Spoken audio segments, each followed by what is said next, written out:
Здравейте!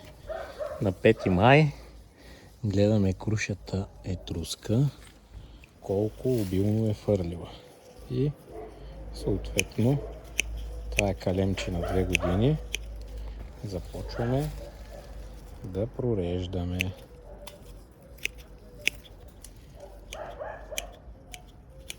Така.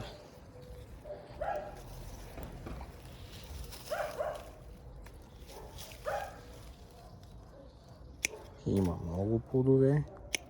Този сорт всяка година така. Е изключително плодовит и изисква задължително да се прореди, защото иначе не чакам значителни плодове. Дървото е младо и би се скършило.